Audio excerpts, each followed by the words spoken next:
Bonjour tout le monde et bienvenue à Balado Ludique, un podcast entièrement dédié aux jeux, plus particulièrement aux jeux de table et aux jeux de société.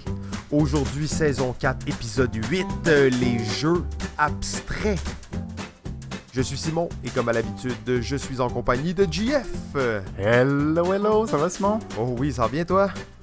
Super. On dirait que ça fait un bout qu'on n'a pas fait un petit épisode standard où on est juste les deux bien relax à se boire du scotch. Ça fait longtemps, il me semble qu'il y a eu... il s'est passé beaucoup de choses, hein? Beaucoup d'aventures depuis notre dernier épisode.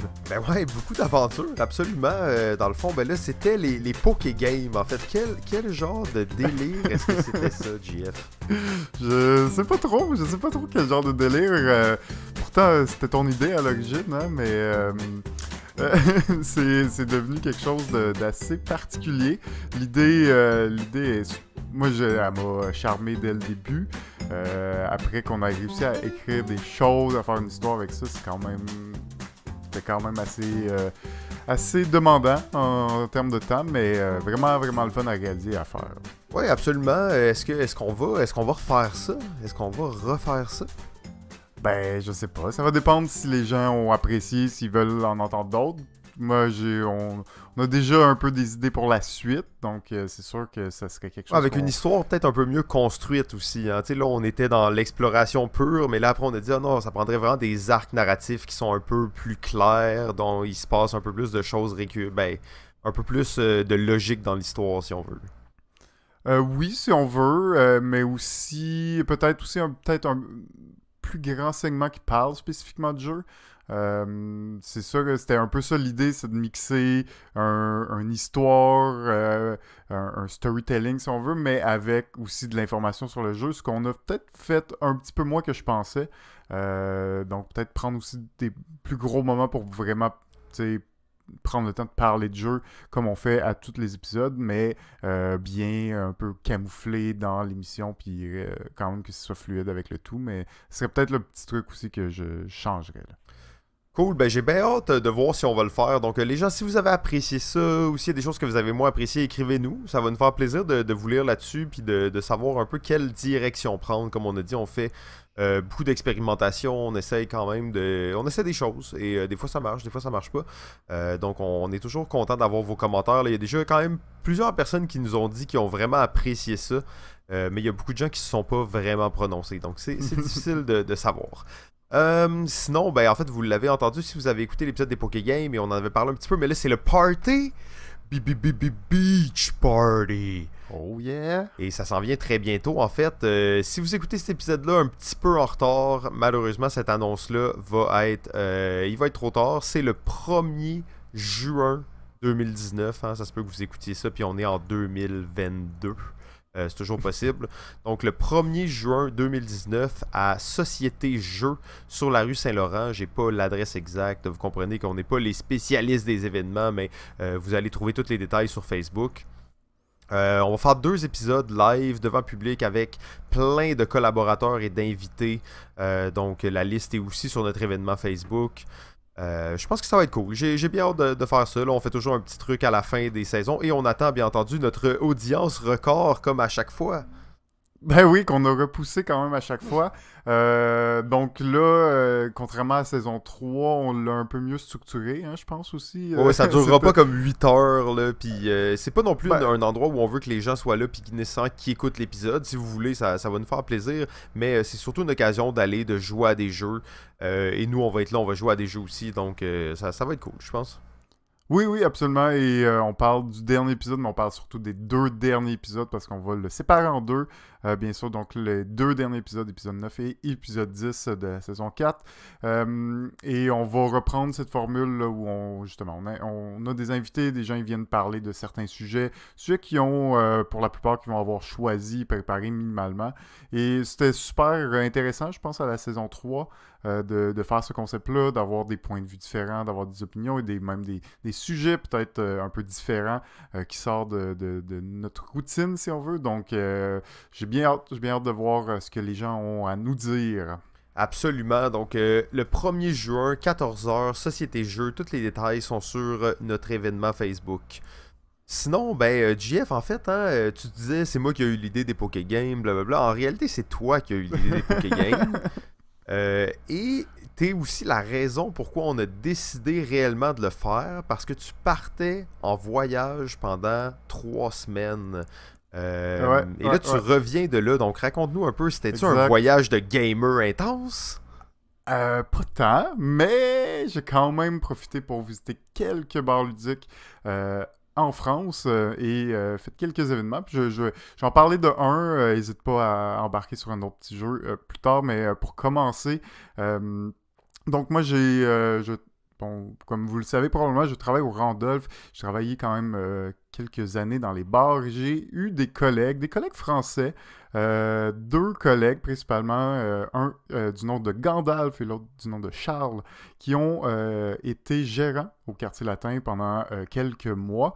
Et ils sont retournés les deux en France, à Paris, et ils ont décidé d'ouvrir leur bar à jeux là-bas, à Paris. Ça s'appelle le Loufoque. Donc, j'ai bien sûr été visiter cet endroit, voir à quoi ça ressemblait, c'était quoi le concept, tout ça. Et bon, on retrouve tout le charme là, d'un bar ludique.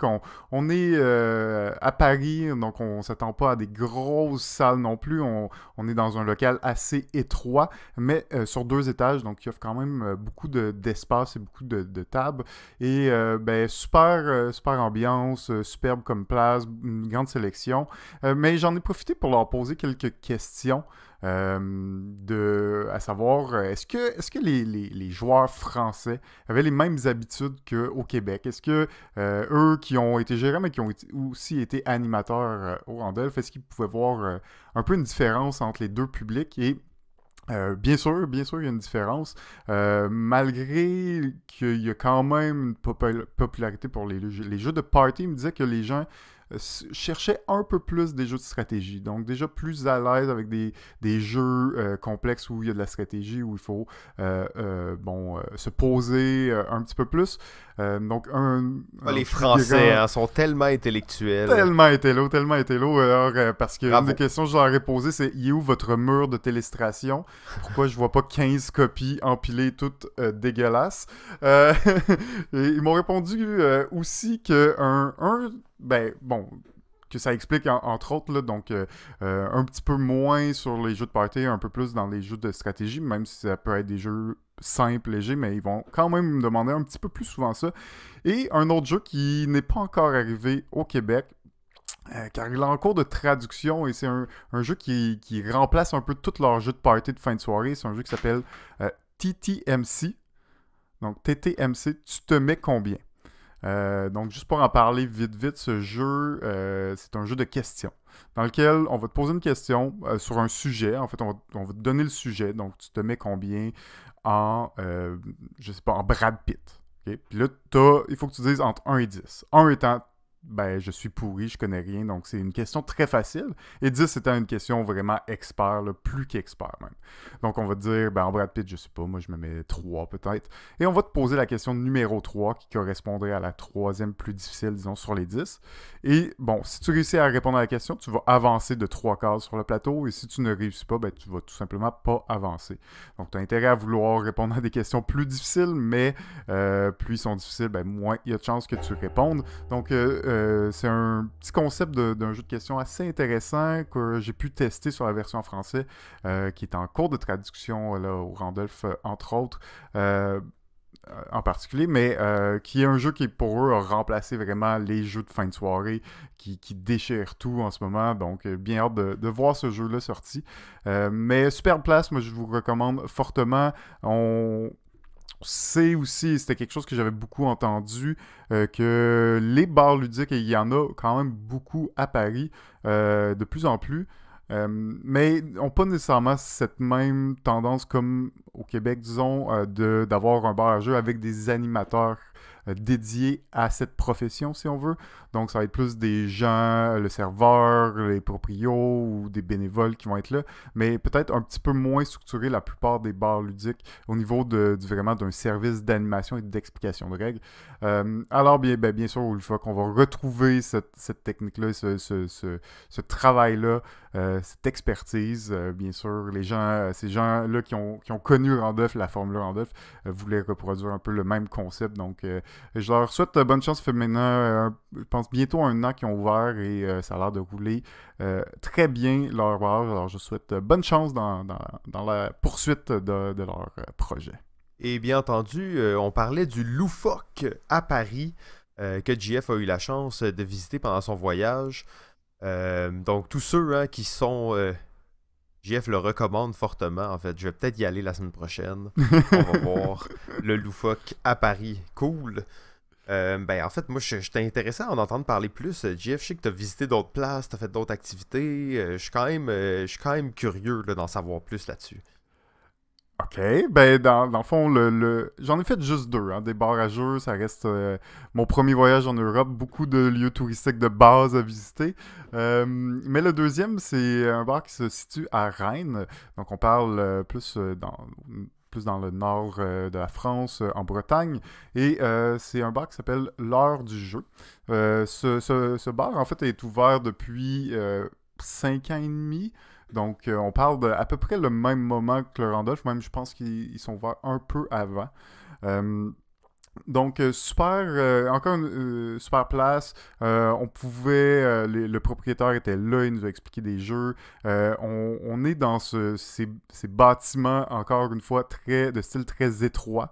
Donc, pas très, très large quand tu rentres, mais qui sont profonds et qui sont sur 2 étages aussi. C'est donc superbe ambiance. On est allé en après-midi, c'était assez relax. On est allé en soirée, il y avait quand même beaucoup de monde. L'ambiance était plus au rendez-vous.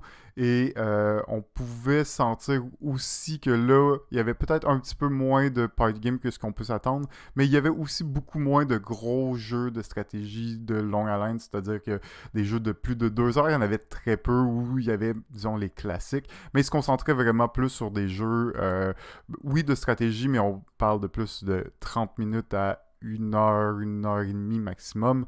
Donc, on sent vraiment qu'il y a cette tendance aussi qui est la même en Bretagne qu'à Paris, qui est plus vers les jeux de stratégie ou les jeux de plateau. Les Européens sont tellement raffinés.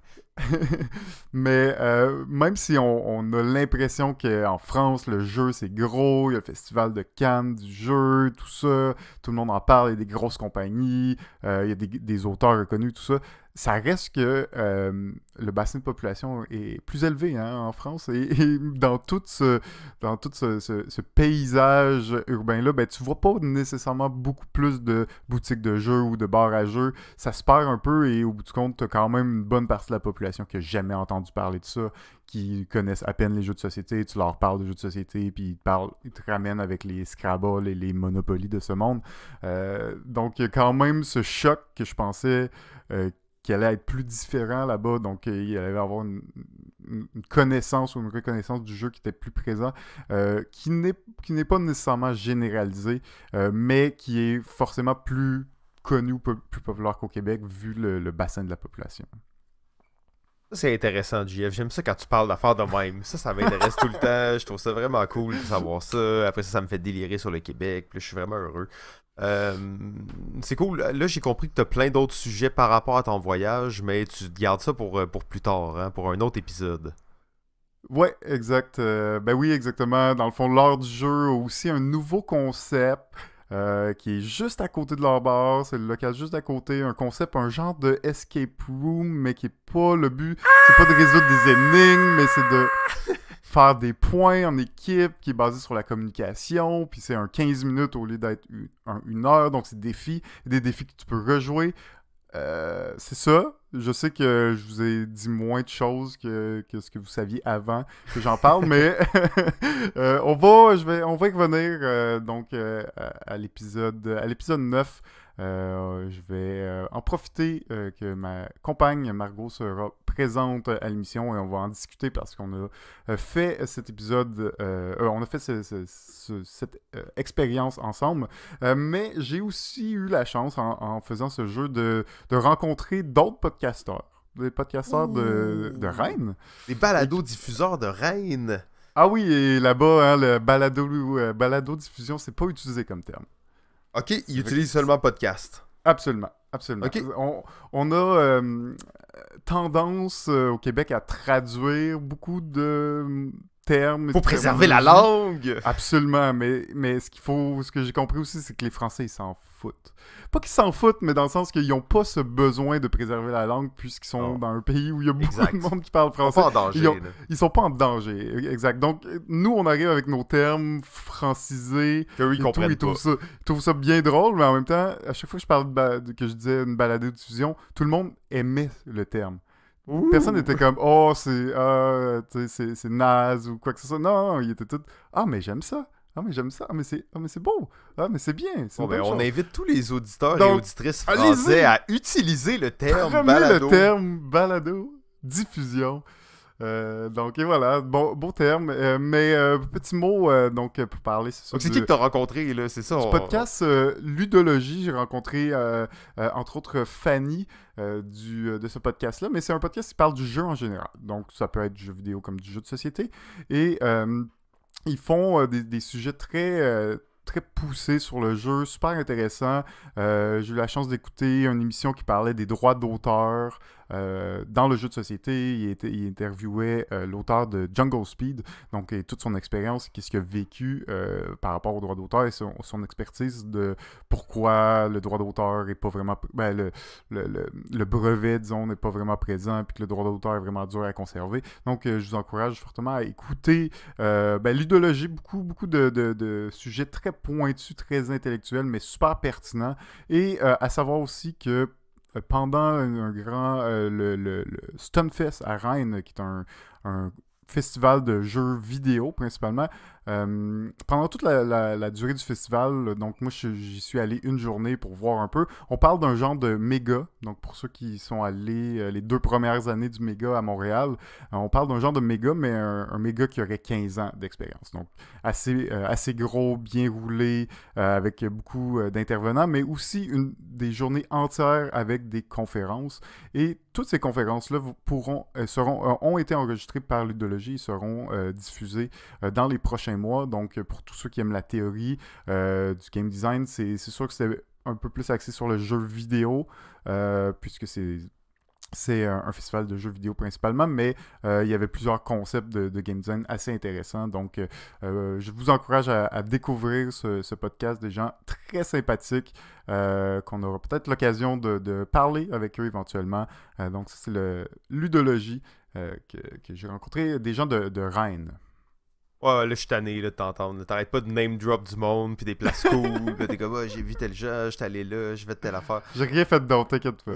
C'est bon, mais c'est vraiment drôle parce que, tu sais, j'ai commencé à l'écouter suite à ta recommandation il y a quelques jours. Là, j'en avais entendu parler un petit peu, tu m'en as parlé. Et là, j'ai commencé à les télécharger et effectivement, très, très intéressant, très intellectuel, justement, sur le ludique et pas nécessairement sur le jeu de société. C'est un peu plus large et c'est vraiment... assez étrange parce que j'écoute en ce moment 2 podcasts de jeux Ludologie que je viens tout juste de commencer et l'autre podcast ça s'appelle Ludology. Donc c'est ok, ouais. Ludology en anglais. C'est Jeff Engelstein et plusieurs autres collaborateurs, donc qui est l'auteur notamment de Space Cadet, tout ça. Et c'est encore une fois exactement un podcast qui parle de jeux et pas nécessairement juste de jeux de table ou de jeux vidéo, mais bien du mix des deux et de sujets vraiment poussés sur le jeu.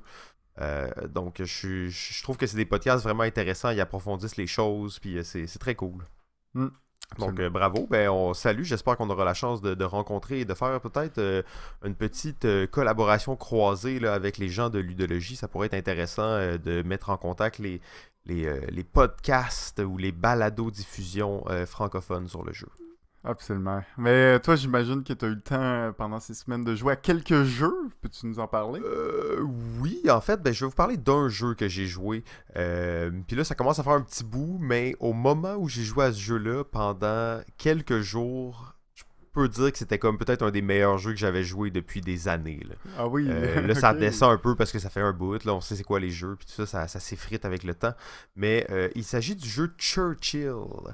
Un GMT game de 2015, si je me trompe pas. Donc Ah ouais, un hein? gros jeu, là, tu sais, lourd. Pas un jeu à 3 joueurs uniquement, ça, en Ouais, un plus? jeu à 3 joueurs Oh, uniquement. shit. Donc Churchill, ça se passe pendant la Deuxième Guerre mondiale. On va jouer, et là, encore là, tu sais, c'est 3 joueurs, mais les joueurs, c'est Churchill, euh, Truman et Staline. OK? Ouais, Donc, ok. on a théoriquement des gens qui sont pas des ennemis, on s'entend. Les Japonais et les Allemands sont sur le jeu, ce sont des ennemis. Mais nous, on est les 3 joueurs, donc c'est les 3 présidents ou dirigeants des nations, des alliés, si on veut, même si les Russes étaient plus ou moins alliés. Euh, et eux, ils ont eu des conférences pendant la Deuxième Guerre mondiale. Donc, il y a eu 10 conférences dans lesquelles ils se sont rencontrés et ils ont discuté d'enjeux, ces 3 dirigeants-là. Et le jeu, en fait, on va jouer les 10 conférences dans lesquelles ils se sont rencontrés. On va débattre d'enjeux et il va y avoir une phase de guerre, mais qui est très différente de ce qu'on peut imaginer d'une phase de guerre d'un wargame. Euh, donc ça met un peu c'est un jeu quand même compliqué là, à expliquer et à comprendre, mais gros jeu de négociation en fait. Ah ouais, hein? Ouais, ouais, ouais. La moitié, en fait, le 3 quarts du jeu, c'est de la négociation pure et dure. Ça faisait longtemps que je m'étais pas autant emporté dans un jeu de négociation. Là. je peux, Je me suis... je peux, je peux, je peux Ah, comprendre pourquoi il a été, assez élevé dans ton cœur. Tu y as repensé pendant longtemps. c'est ça, exactement, parce que c'était un gros jeu de négociation. Ça prend des bons joueurs qui veulent jouer la négociation, mais elle vient naturellement, parce que c'est 3 joueurs, hein, fait que c'est souvent 2 contre 1. En fait, c'est tout le Hmm. temps 2 contre 1, sauf que tu peux pas juste être 2 contre 1 toute la partie contre un joueur, là, ça marchera pas, en fait, parce que Ah ouais, hein? il y a toujours quelqu'un, de toute façon, qui bénéficie plus d'une entente. Puis là, c'est un gros jeu Hmm. de tir à la souque, en fait, là, avec plein d'enjeux sur des grilles qu'on va déplacer et qu'on va essayer d'amener de notre côté pour déterminer un peu les enjeux. Un exemple d'enjeu qui est vraiment intéressant, c'est que, dans le fond, l'enjeu, c'est la production de l'armée américaine. Donc, comme dans tous les jeux un peu de guerre, tu as un niveau de production. À chaque tour, tu reçois ta production, puis tu l'investis dans qu'est-ce que tu veux. Donc, tu achètes des bateaux, des unités, d'autres affaires, blablabla. Donc, un des enjeux, c'est le contrôle d'une partie de la production de l'américain. Fait que là, ça veut dire que Ok. si c'est lui qui l'a, ben, ok, il a investi des efforts à gagner sa propre production. Mais si c'est quelqu'un d'autre qui le gagne, ben là, ça veut dire que on décide comment cette personne-là investit sa production. Ok. Fait que c'est ce genre d'enjeu-là qu'il va y avoir. Donc, c'est pas. Des fois, t'es pas désavantagé de perdre ta production si c'est ton allié qui le gagne puis que vous allez dans la même direction. Euh, donc, il y a tout ce côté-là. Et là, on va avoir, mettons, 7 enjeux au centre qu'on va essayer d'attirer vers nous, mais qu'on va toujours se tirer à la souque. Hein. Donc, je tire de mon côté, tu tires du tien sur les enjeux. Tu essaies de les approcher les plus de ta case, là, peu importe. C'est une genre de grille où tu amènes les enjeux près de toi, mais les ennemis les ramènent près d'eux. Donc, ça s'éloigne et ça s'approche tout le temps. Donc, il y en a à peu près 7 au centre où là, on va jouer des cartes pour essayer de gagner ces enjeux-là. Et les cartes, c'est cool, c'est toutes pas les dirigeants, mais disons les sous-dirigeants de chacun des pays. Fait que tu vas avoir, mettons, le ministre de la propagande, le général de l'armée, le diplomate de telle affaire, puis ils ont toutes des forces, des faiblesses, des powers. Très cool. D'ailleurs, Churchill, chaque fois qu'il joue, parce que dans le fond, eux, ils sont impliqués dans le jeu, Churchill, chaque fois qu'il joue, il a la chance de virer une brosse full intense puis de faire une crise cardiaque, en fait.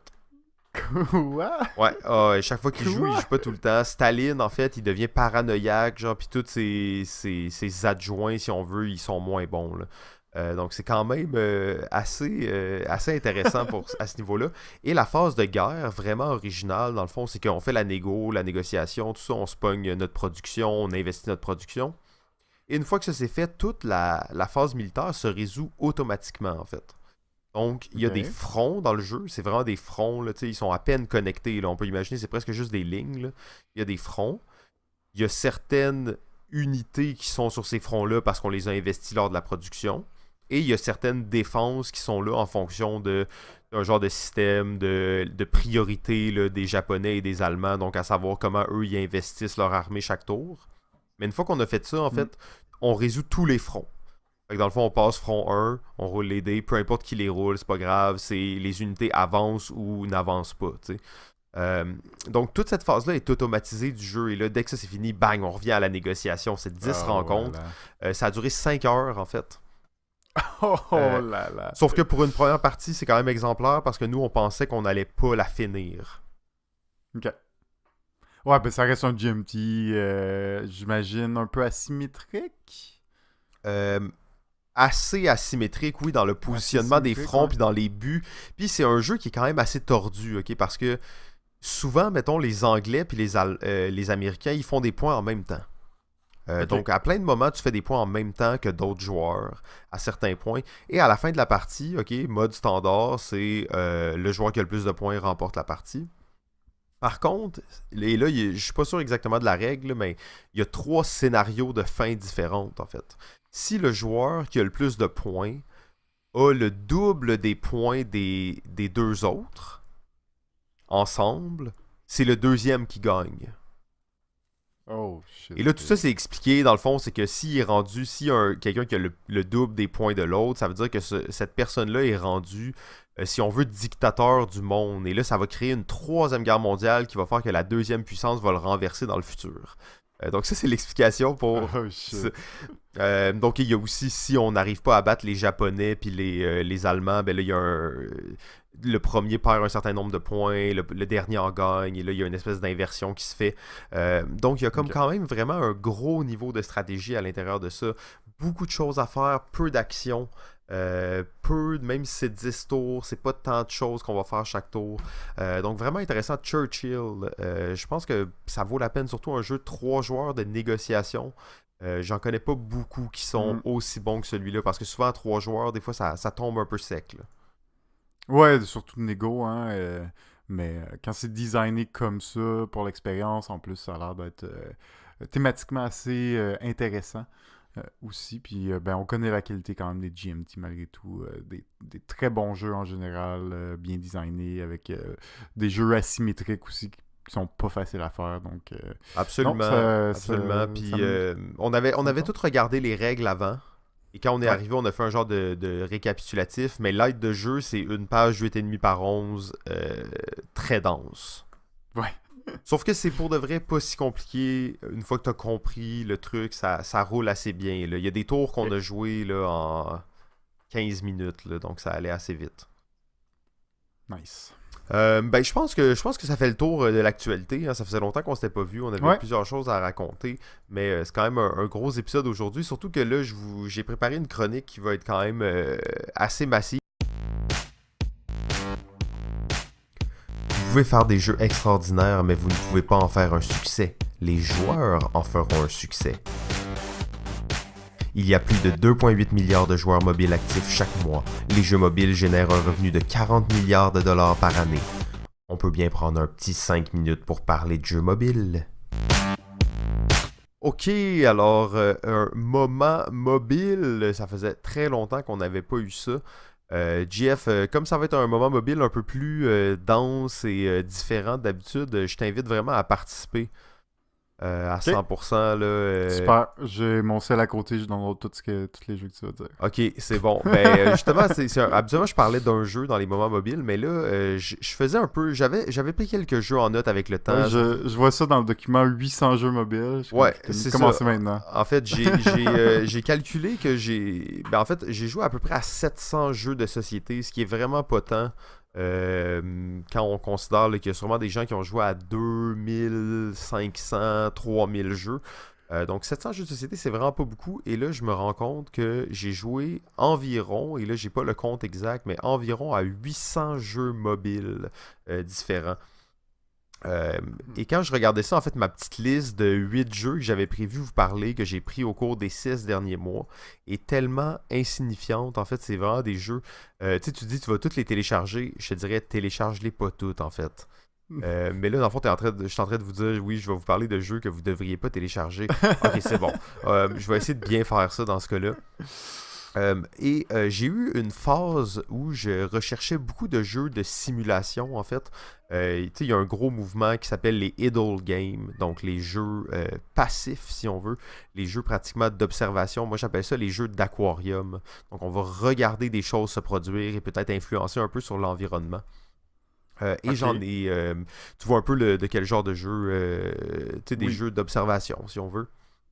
Ouais, je peux voir, mais on parle pas ici de clicker, là, nécessairement. Tu vois que les idle games, il y en a beaucoup qui sont rattachés au clicker. C'est ça. Mais là, précisément, les jeux d'aquarium, pour moi, je vois plus ça des jeux vraiment de simulation un peu, pas extrême, mais des jeux de simulation où tu vas observer des systèmes qui interagissent entre eux, puis tu vas pouvoir modifier des variables pour voir un peu. Et en fait, il y en a un en particulier que j'ai énormément apprécié. Ça s'appelle Epic Battle Simulator. Ça a le bon nom, hein? Epic Battle Simulator. C'est un jeu qui est pas très beau, en fait. C'est très, très low budget, là, on s'entend. Là. C'est fait maison, sûrement par une ou deux personnes. Sauf que c'est un jeu dans lequel on va simuler des batailles, ok? Et des batailles en prenant des unités, des unités de guerre, en partant, mettons, des Romains jusqu'aux gens du futur, là, qui se battent avec des guns pratiquement au laser. Okay. Et on a une méga arène, puis dans le fond, on va pouvoir placer les unités un peu comme on veut. Il y a le mode sandbox, mais il y a aussi un mode un peu d'aventure. Mais le mode sandbox, c'est que tu prends des unités, t'en mets un peu de chaque côté et tu les observes se battre. Et c'est vraiment cool comme jeu parce qu'il y a des infanteries qui tirent de loin, il y a des gros géants qui se promènent, il y a des mages, il y a des ninjas, il y a des militaires américains. Donc il y a un peu de tout qu'on peut mettre dans cette espèce d'arène-là et les observer combattre. J'ai beaucoup joué dans le fond le mode aventure, si on veut, c'est que au lieu de vraiment d'observer le combat, c'est que tu vas créer tes armées et tu vas te battre contre des armées toujours de plus en plus fortes. Tu as le droit à un certain nombre de points investis. Mais une fois que le combat est commencé, tu fais juste regarder. En fait, tu peux rien faire d'autre qu'observer qu'est-ce qui se passe. Ok. Donc ça, j'avais trouvé ça assez cool, surtout quand tu vois ton gros géant dans le fond qui se fait déchirer par un mage. En tout cas, il y a des scènes assez mémorables là-dedans. C'est comme en 3D, puis tu peux vraiment zoomer avec la caméra, aller voir n'importe où dans le fond. Est-ce pas dans ce jeu-là d'ailleurs que tu peux avoir un Chuck Norris qui éclate la gueule à tout? Ah, j'ai pas vu ça. Peut-être qu'il y a ça, en fait. Peut-être qu'il y a ça. Ça se pourrait très bien.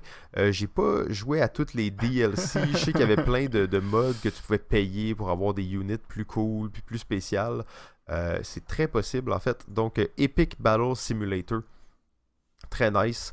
On reste dans la lignée des jeux un peu semi-passifs slash...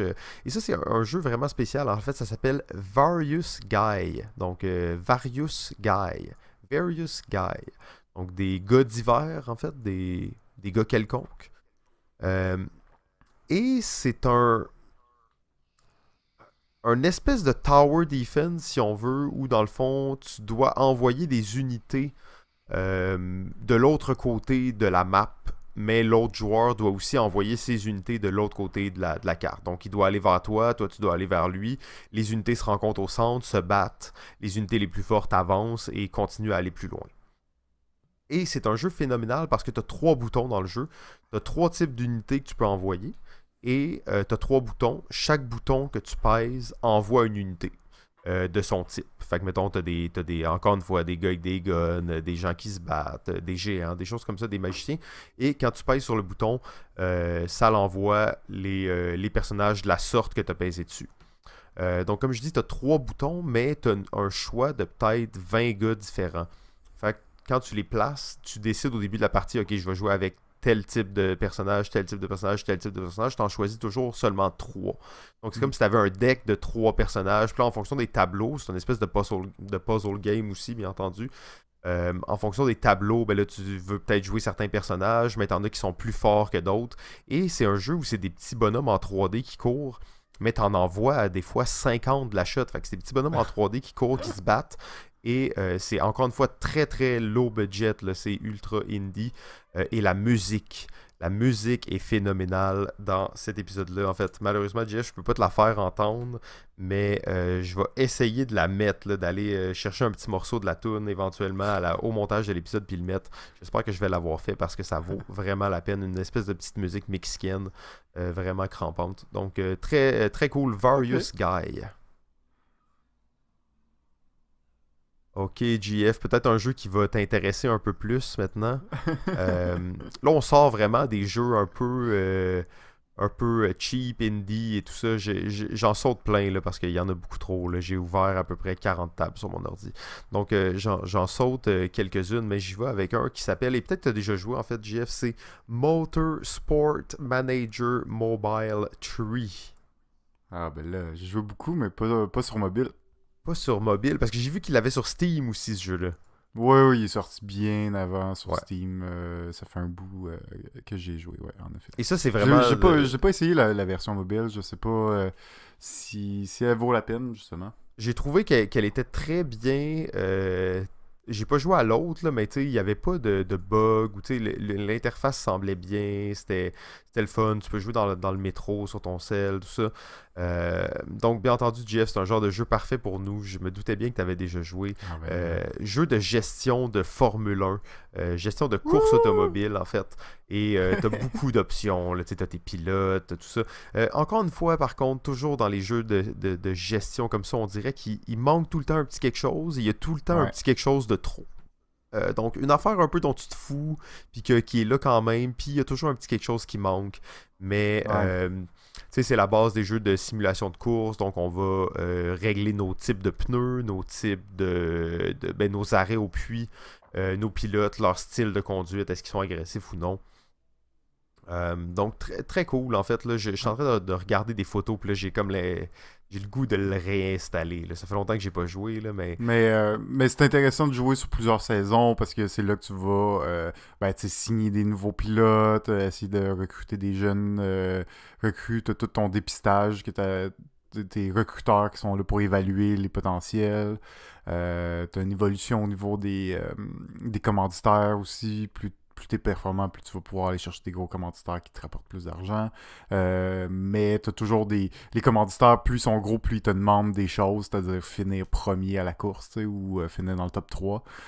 Donc tu sens l'évolution, puis aussi, bon, je sais pas pour la version mobile, mais tu peux vraiment commencer en genre de IndyCar, là, si on veut. Il y a comme 3 niveaux. Tu sais, il y a la F1, mais il y a les 2 niveaux juste en dessous aussi. Des courses là, c'est ça, je sais pas si tu en fait dans le 3 ou... si je me trompe pas, c'est genre t'as des catégories vraiment comme les F1, mais t'as aussi des chars un peu futuristes qui sont comme un autre niveau au-delà de la F1 là. Ok, mais c'est parce que dans le fond en tout cas, dans le jeu de base, t'avais le concept où t'as d'autres types de courses de voitures ou plus, mais t'as vraiment 3 ligues de... Tu montes les échelons, là. De F1, si on veut, mais c'est pas une F1, là. Les 2 niveaux avant, c'est des modèles vraiment plus basiques, mais tu sais, tu peux commencer vraiment du bas de l'échelle et essayer de monter ton écurie puis de monter les échelons, parce que dans le fond, à la fin de chacune des saisons, l'écurie qui finit en première position est upgradée dans le niveau supérieur, puis l'écurie qui finit en dernière position est downgradée dans le niveau inférieur. Fait qu'il y a une évolution des écuries d'une saison à l'autre aussi qui te permet, bon, ben si tu performes, tu es capable de monter les échelons et d'augmenter, de performer. Par contre, je pense qu'à la longue, c'est un jeu qui est très répétitif. Ouais, malheureusement, c'est ça le défaut un peu du jeu. C'est cool de se faire une partie, mais très répétitif, et le problème majeur, tant qu'à moi, c'est que tu ne peux absolument pas skipper les courses. C'est-à-dire que tu es obligé de les faire, tu es obligé de faire la qualification, tu es obligé de faire la course au complet. Puis pendant la course au complet, ben, pour vrai, tu fais pas grand-chose. Oui, tu peux ajouter juste les stratégies, puis tu peux dire à ton pilote d'être super agressif au début. Par contre, si t'es plus agressif, ça va user plus ses pneus ou ça va utiliser plus de gaz, donc il faut que tu penses à ça aussi. Mais dans le sens que, puis ok, fait que tu gères un peu leur stratégie, puis le timing des arrêts au puits, t'as quand même un gros contrôle sur ça, puis ça, c'est un choix stratégique quand même qui peut être super important dans certaines courses, surtout quand il y a des températures changeantes là, entre la pluie et le beau temps. S'il fait beau tout le temps ou la pluie tout le temps, c'est un peu plus simple. Mais c'est très mineur ce que tu peux faire comme stratégie. Et les courses sont quand même longues, même quand tu le mets dans les settings. Les courses les moins longues, c'est quand même genre 10, 15, 12 tours. C'est très très long et le fait de ne pas pouvoir skipper des courses, parce que ce qui est intéressant à un certain point, c'est pas juste les courses, mais c'est tout ce que tu fais entre les courses, voir les résultats, voir la progression de tes pilotes, les entraîner, construire ton QG avec tous les bâtiments que tu peux construire pour upgrader ton écurie. Donc qui est des fois un peu mineur par rapport au temps que tu perds à devoir absolument faire les courses. C'est peut-être le point un petit peu plus faible du jeu, mais j'ai quand même joué pas mal. Motorsport Manager Mobile 3. Il y a aussi le 2 qui est très bon. En fait, j'ai joué au 2. Ouais, exactement. Des jeux quand même que je joue beaucoup, mais je serais vraiment curieux de voir une version en ligne de ce genre de jeu-là. Tu sais, un peu comme où tu t'es ton écurie est contre celle de quelqu'un d'autre, quelqu'un que tu connais. Et là, tu fais la course avec un humain, pas avec un ordi. Déjà, là, il y aurait peut-être un petit intérêt. J'imagine, tu fais une ou deux courses par soir et ton écurie monte, celle des autres descend.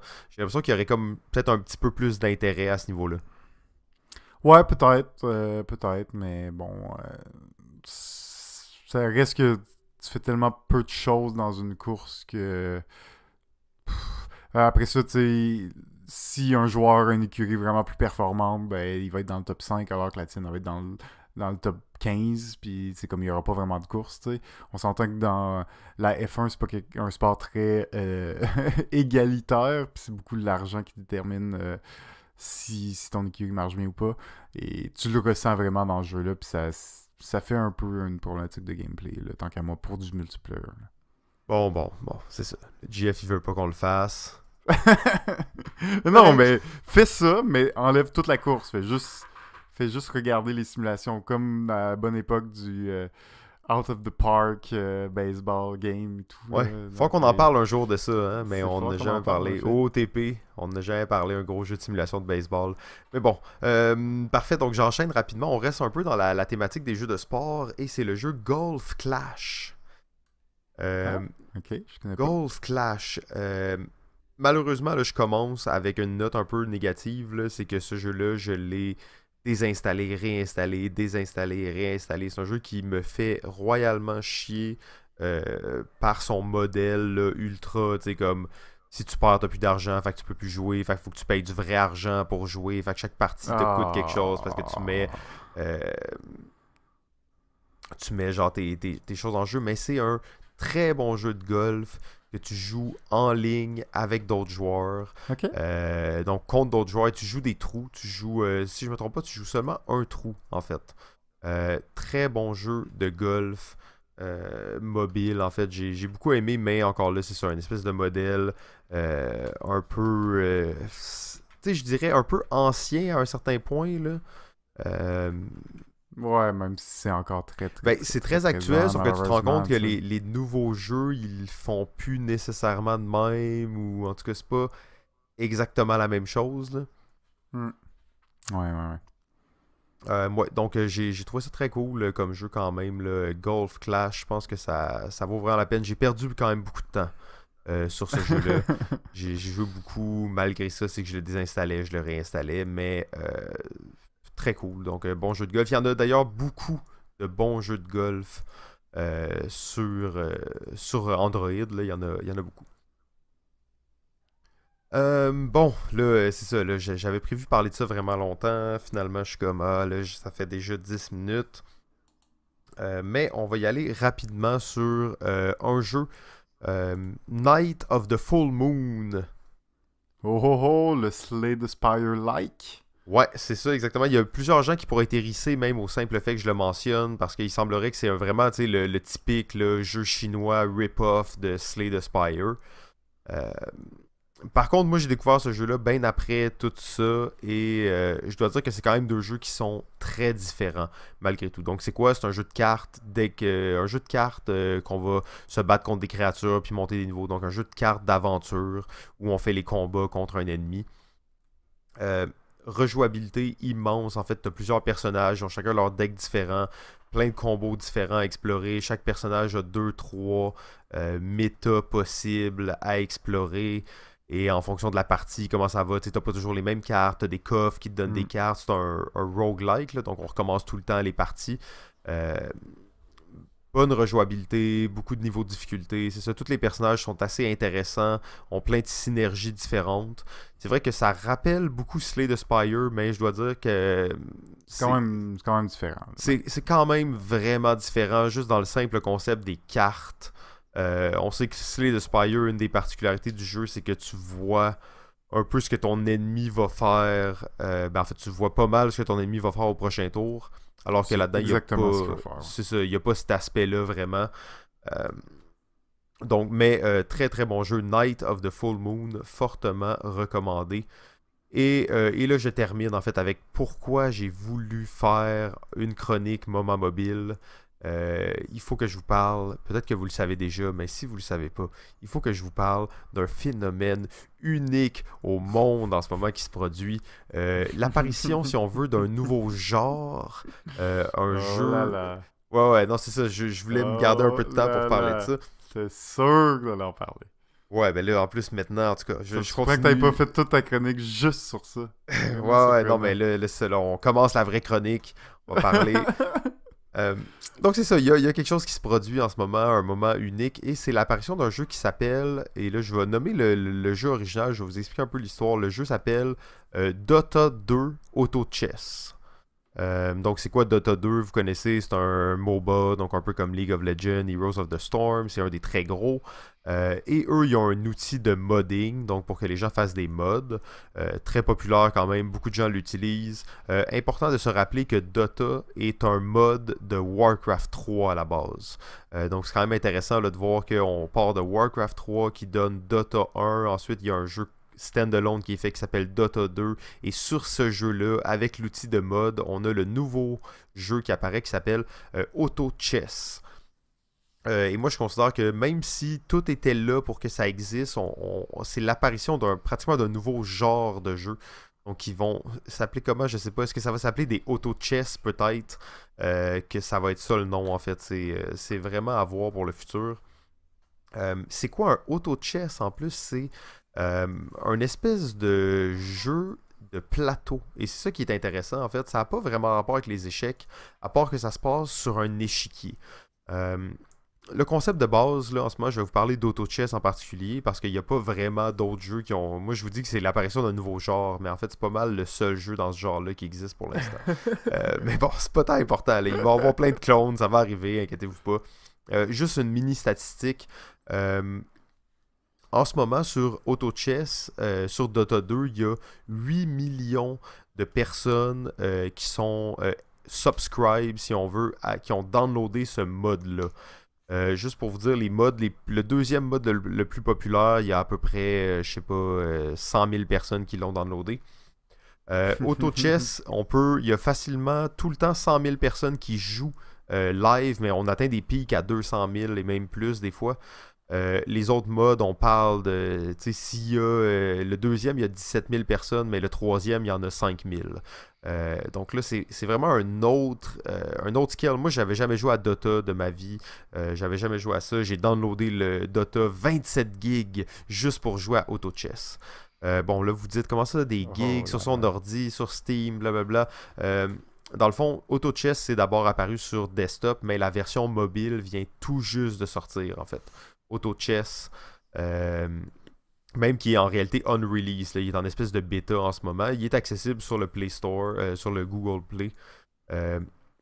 Donc Auto Chess, c'est quoi? C'est un jeu d'arène, en fait. Ça va être du 8 joueurs, donc 1 contre 1, 8 fois.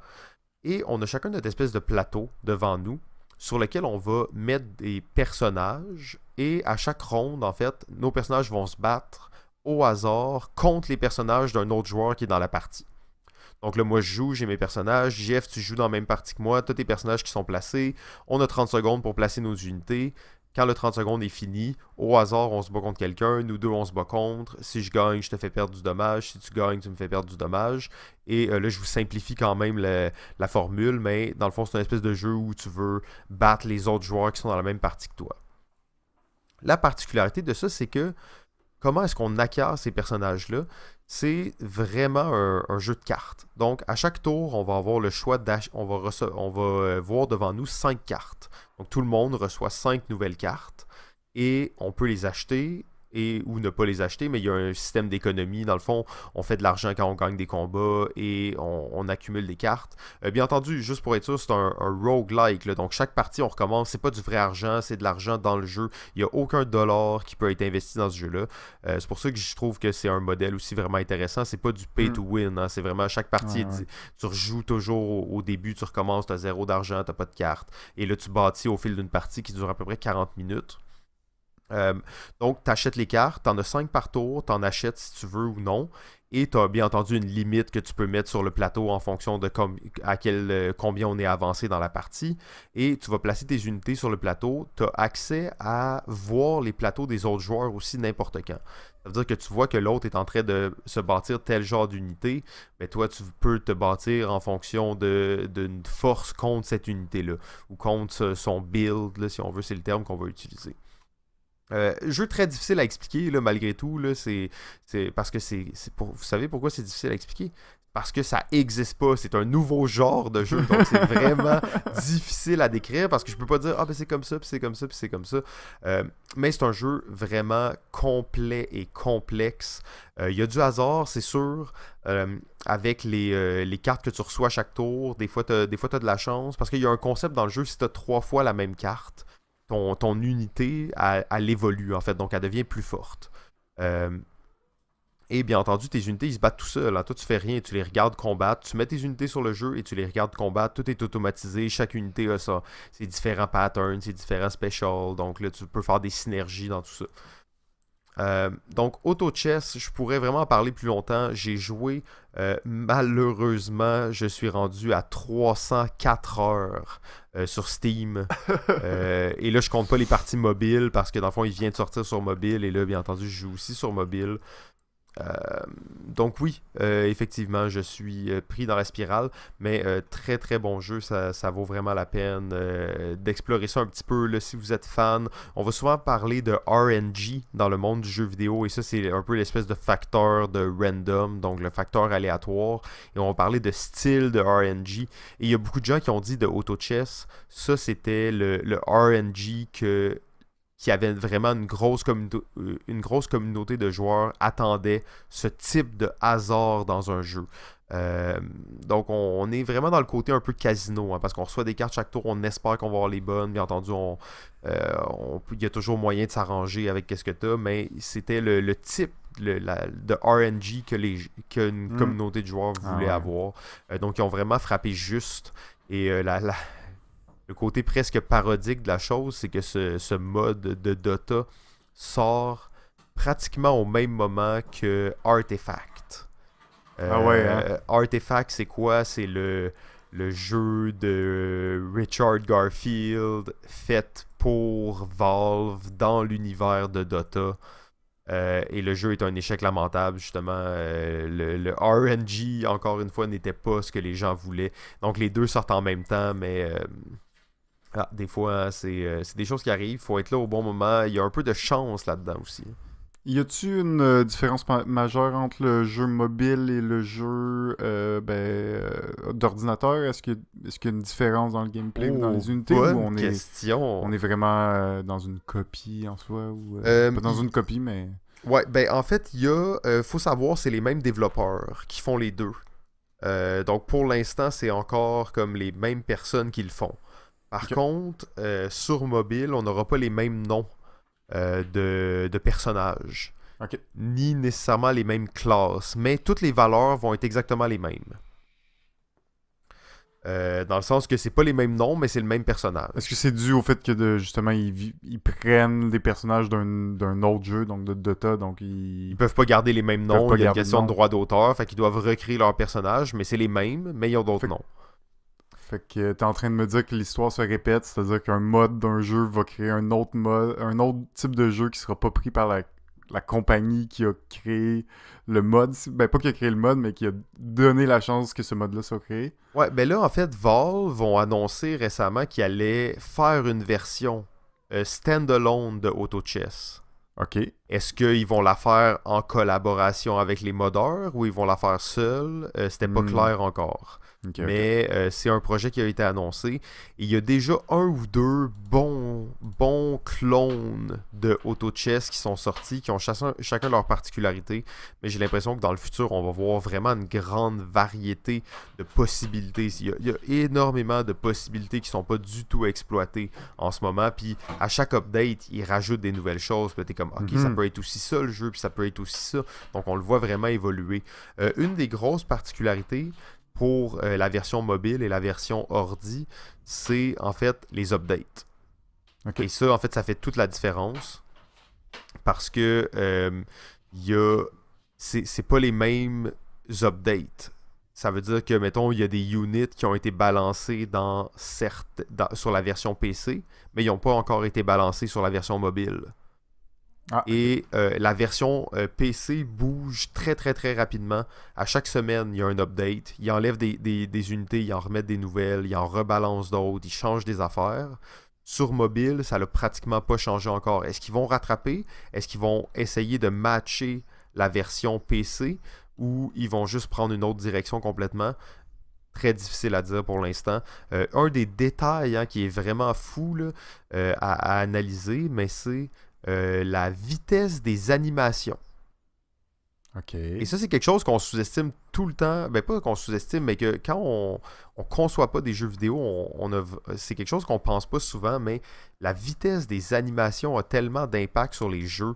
Tu sais, Super Smash et tout ça, il y a des personnages qui sont broken parce que leur animation est 2 frames plus rapide ou parce que leur animation est un peu lente.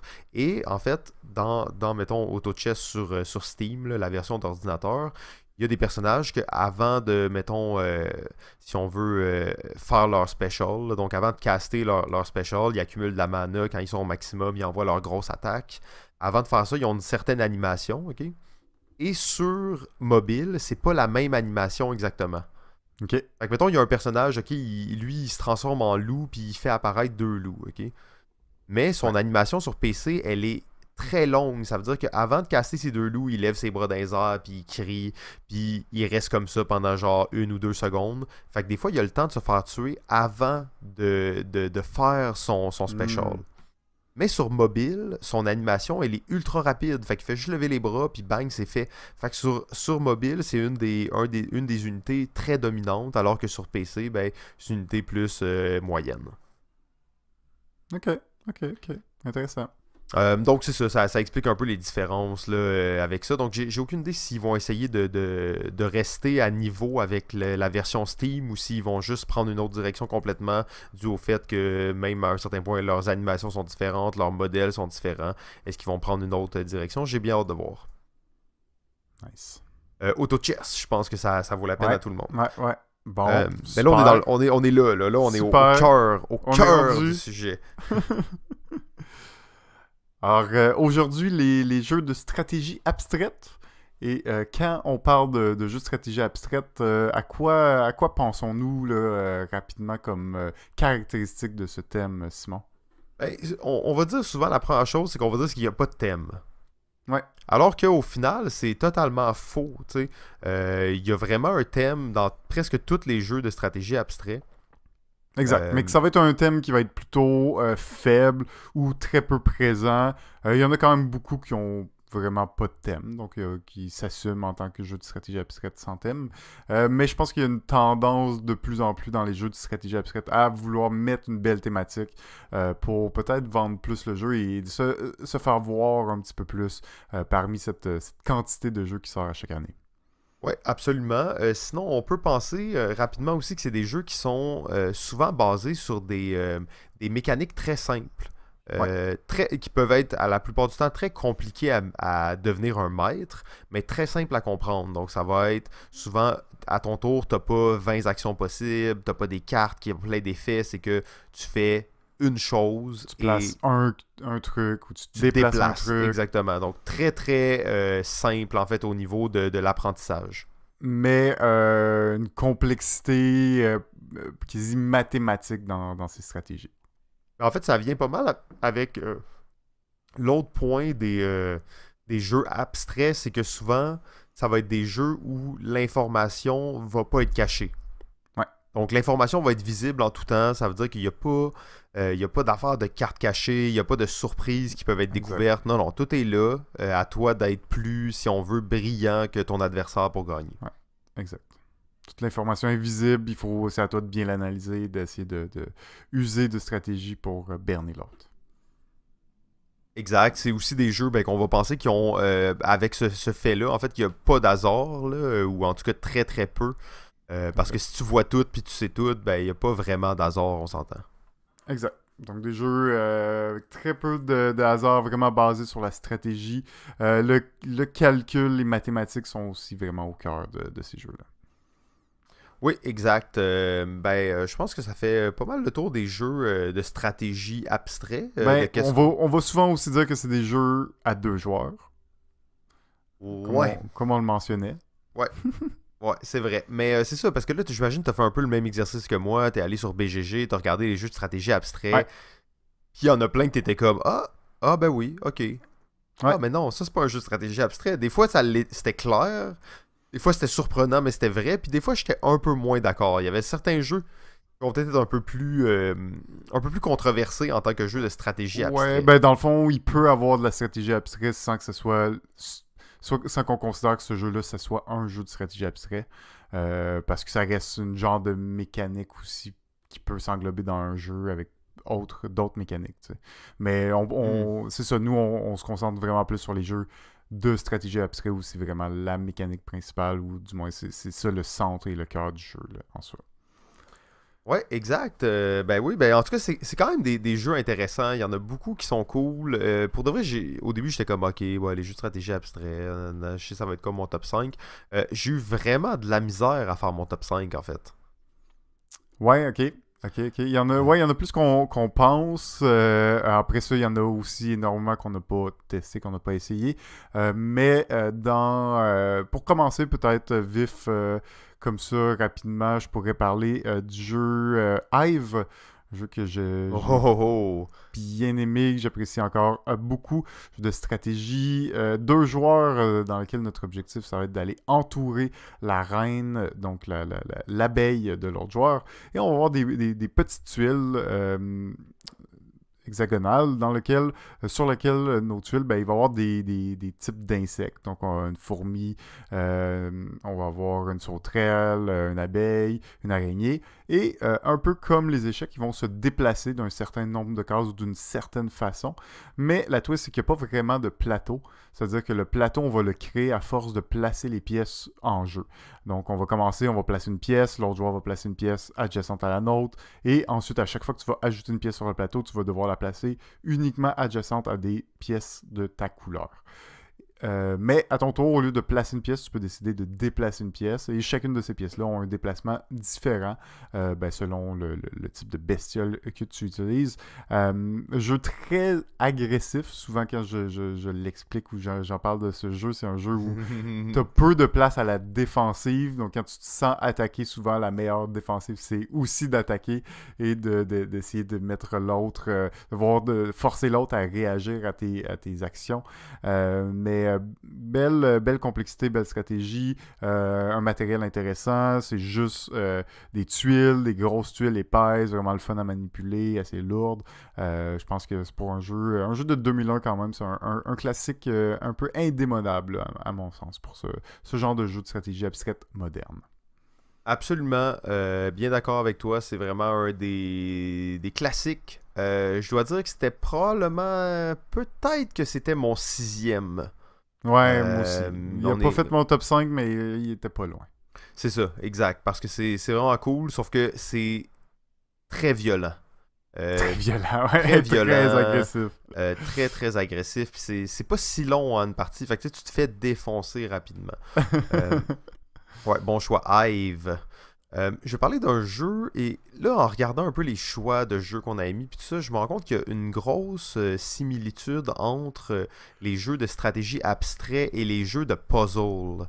Euh, Hmm. je trouve qu'il y a beaucoup de... Tu sais, je me demandais d'ailleurs, est-ce que Mastermind, c'est un jeu de stratégie abstrait, mais c'est vraiment un jeu de déduction. Sauf que le jeu que j'ai Plus un là, jeu de déduction, ouais. ça s'appelle Zendo. Zendo sorti Ok. en 2001. Zendo, en fait, c'est un jeu de logique euh, qui utilise les Looney Pyramids. Donc, les Looney Pyramids, c'est quoi ça? C'est un système de jeu qui a été introduit au début des années 2000 où c'était comme, voici des pyramides en verre, faites des jeux avec ça. C'est comme un système de pièces de jeu. Ok. Donc, il n'y a pas eu beaucoup de jeux qui ont été faits avec ça. La plupart des systèmes comme ça c'est très marginal, puis ça fonctionne plus ou moins bien. Mais il y a des fois des petits chefs-d'œuvre qui sortent de ça. Et en fait, c'est des pyramides transparentes de couleurs, là, donc translucides. En fait, on a quatre couleurs, les bleus, les jaunes, les vertes, les rouges. Et on a trois tailles. Donc, on a les grosses, on a les moyennes, on a les petites. Ok, donc, on a au final 12 possibilités différentes de pyramides. Et le maître du jeu, donc il y a un maître et il y a ses élèves. En fait, c'est un jeu un peu japonais sur le maître qui transmet des connaissances à ses élèves. Le maître va faire une règle dans sa tête. Ok, ça peut être faut toujours qu'il y ait un petit triangle jaune sur un gros triangle, puis qu'il y ait un Hmm. triangle rouge, peu importe sa couleur, qui touche à côté. Ok, donc tu crées cette règle-là et tu fais une figure avec tes cubes, pas tes cubes, tes pyramides qui représentent ça. Mais tu dis pas c'est quoi Ok. ta règle, tu la fais dans ta tête et Ouais. tu fais un exemple de cette règle-là.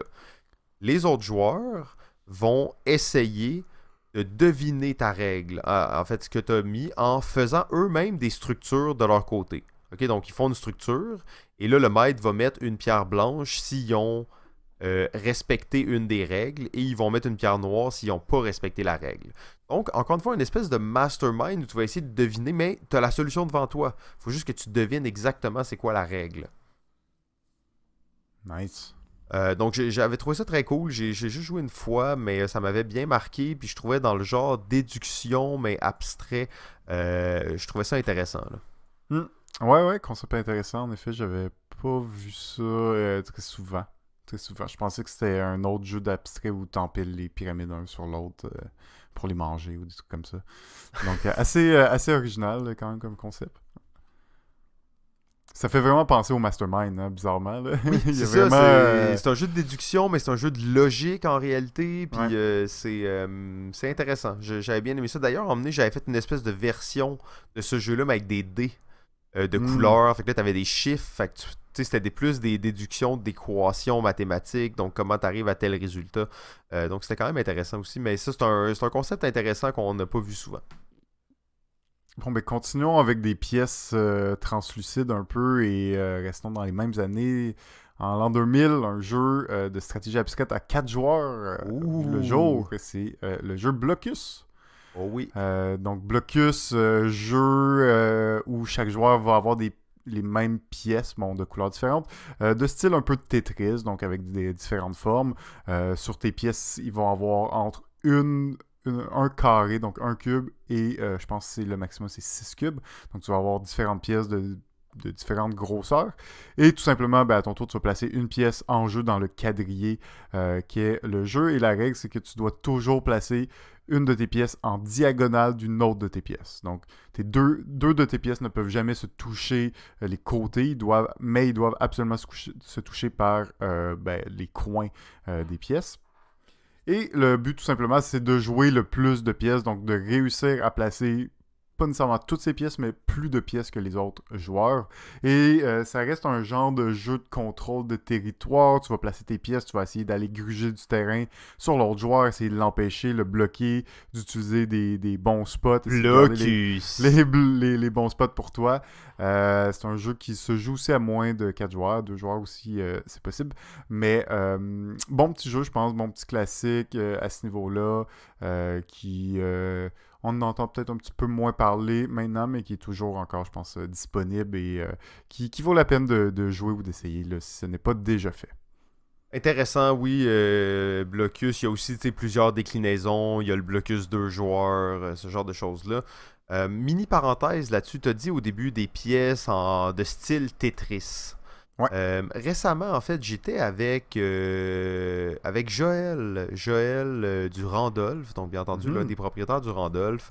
Et bon, il me montrait un jeu qui avait des pièces de style Tetris, et j'ai dit ça, et il m'a fait la morale, en fait. Ah oui. C'est vulgaire de dire ça, les pièces de type Tetris. En fait, on va utiliser le vrai terme qui est les tétrominos. Tétrominos, donc des pièces très Ok. tétrominales, si on veut, tétronominales. Les tétrominos, donc c'est ça qu'on va... Ça, c'est le terme officiel pour ce type de pièces. Bon à savoir. C'est bon à savoir. Je vais continuer avec un jeu assez excitant, là. Des fois, les jeux de stratégie abstraits, Shit. on sait que c'est comme un peu... tu sais, ça peut être un peu lame, là. Tu sais, c'est des jeux blanc et noir, ou brun et brun What? pâle. Non, non, mais tu sais, je veux pas généraliser, là. Tu sais, moi, je suis un fan de jeux, j'aime bien les jeux, mais tu sais, des fois, pour les jeunes gens qui sont hip, ça peut être rébarbatif. Mais le jeu suivant, Quête de Laser Oh, Game. c'est un jeu avec un laser puis des miroirs. Exactement. Quête de Laser Game. On peut imaginer vraiment un genre de jeu d'échecs. On est sur un échiquier, on a des pièces qui, la plupart, ont des miroirs dessus. Et on a notre roi, en fait, aussi. Donc, c'est des pièces qui sont à angle de 45, ouais, ça, de 45 degrés. Donc, on va faire des effets. À chaque tour, on bouge ou on tourne une de nos pièces. Et ensuite, on tire sur le laser. Donc, chacun a son laser de chaque côté. Et le laser part d'un certain endroit dans le plateau. Et en fait, va suivre les miroirs. Si on touche une pièce dans le dos, les pièces ils ont des miroirs juste d'un côté. Donc si on touche une pièce dans le dos, on élimine cette pièce-là. Et si on touche une pièce sur le roi, le pharaon de notre adversaire, c'est un jeu à tendance égyptienne. Si notre laser touche le pharaon de l'adversaire, on remporte la partie. Donc très très cool et excellent jeu pour travailler là, sa visualisation spatiale et tout ça. Dans le fond, il faut penser aux angles parce que t'as pas le droit de tester avec ton laser. Il faut que tu bouges ta pièce et tu Hmm. pèses sur le laser. Tu peux Ouais, tuer ouais. une de tes propres pièces, hein, et ça arrive quand même régulièrement. Si tu n'y as pas pensé à certaines réflexions qui peuvent arriver, tu tues ta propre pièce. C'est dommage, mais ça arrive. Euh, Très, très cool Hmm. jeu, en fait. C'est sûr que ces jeux-là, bon, c'est vraiment dans la lignée des échecs, mais avec une twist qui est quand même assez cool, c'est des lasers. Ça Hmm. vaut la peine. On a quand même joué pas mal de parties parce que c'est juste le fun de tirer avec le laser. Ouais, non, ouais, c'est un effet un peu jouet, mais dans un jeu plutôt très, très stratégique, très dur de visualiser aussi, et qui arrive plus souvent qu'autrement que tu détruis une de tes propres pièces. Puis t'es comme, bon, Non, non, c'est shit. pas si compliqué que ça quand même, là. C'est pas si compliqué. C'est quand même un gros jeu de stratégie là, où il faut que tu penses bien à tes moves puis tout ça. Mais ça peut arriver là, que tu tires ta pièce. Peut-être les premières parties, mais après, c'est quand même un jeu. Tu peux calculer les moves et tout. Là. Un jeu dans la lignée peut-être des dames, un peu plus, un jeu qui s'appelle Kamisado. Que j'ai montré et joué quand même à plusieurs reprises, que j'aime beaucoup. Dans Kamisado, en fait, c'est pas un jeu pour les daltoniens, malheureusement, parce qu'il y a beaucoup de couleurs et les couleurs vont être très pertinentes. On peut s'imaginer un plateau quadrillé, mais avec... donc, je me rappelle plus exactement, mais je pense que c'est 8 couleurs différentes. Donc, chaque case a une couleur différente parmi les 8 couleurs. Et chacun des joueurs a 8 tours devant lui. Et chacune de ces tours a une couleur spécifique. Ton but, c'est tout simplement d'amener une seule de tes tours de l'autre côté du plateau, donc dans la section adverse. Par contre, la twist du jeu un peu, c'est que quand tu déplaces une de tes pièces, donc ta tour elle peut se déplacer d'autant de cases que tu le souhaites, en ligne droite ou en diagonale, mais où tu vas arrêter ta pièce, bon, ça va être sur une case de couleur. Fait que disons que je déplace ma tour brune sur une case jaune. Ben quand je fais ça, je force l'autre joueur à déplacer sa tour jaune. Donc l'autre joueur n'a pas le choix de déplacer quelle pièce il veut. Après ça, cette tour jaune-là, il peut la déplacer comme il veut, toujours vers l'avant, en diagonale ou en ligne droite, d'autant de cases qu'il souhaite. Notez que les tours, évidemment, se bloquent l'une l'autre. Tu peux pas sauter par-dessus une tour, tu peux pas manger une tour non plus. Donc, moi, je te force à utiliser ta tour jaune. Parfait, tu te déplaces. Disons que tu la déplaces sur une case bleue. Moi, à mon tour, je vais être obligé de déplacer ma tour bleue. Et, dans le fond, ton but, c'est un peu de forcer l'autre joueur à te forcer de déplacer une pièce qui te fait gagner. Donc ça, c'est vraiment la twist un peu bizarre, c'est qu'au bout du compte, c'est toujours toi qui fais gagner l'autre joueur. Fait que tu t'arranges pour pas être coincé ou dans des situations où t'as pas le choix que de donner la victoire à l'autre joueur. Et ce qui est toujours bien crève-cœur quand même. Mais tu l'as bien cette stratégie dans les styles dame, échec, stratégie abstrait, très, très rapide comme jeu. Là, on parle d'un jeu plus d'une quinzaine de minutes, mais qui marche super bien. Puis pour les amateurs de ce genre de jeu, matériel simple, ça marche très bien. Ça, c'est Kamisado. Ouais. Quoi? Matériel sobre, simple. Pour de vrai, Ben, c'est il y un a jeu juste qui des pourrait tours. rendre pas mal n'importe qui épileptique. Ouais, il y a un peu de couleur. J'aime bien Kamisado, sauf que c'est horrible. C'est horrible comme jeu, en fait. Visuellement, je m'excuse, mais c'est juste des couleurs sur toutes les cases, des couleurs roses, vertes, jaunes, bleues. C'est intense, hein. Intense. Ouais, il y a beaucoup de couleurs. Beaucoup de couleurs. Et la seule personne que je connais qui avait ce jeu-là, c'était un daltonien. Je me disais, pauvre lui. C'était mal pour lui. Mais oui, c'est un bon choix. J'irais peut-être avec un petit dernier de mon côté. Un jeu que je disais Hive était probablement dans mon top 6. Celui-là, c'est probablement mon top 7. C'est le jeu Corridor. Donc Corridor, qui est un jeu là, qui est issu de la collection de jeux en bois. C'est quoi cette collection déjà? C'est une collection de Gigamic. Déjà à la ok. base de la compagnie Gigamic. Donc, c'est une série classique un peu des jeux abstraits. Puis il date aussi, hein, on s'entend Corridor, 1997. 97, je pense, ouais. Quarto de la même série, 91.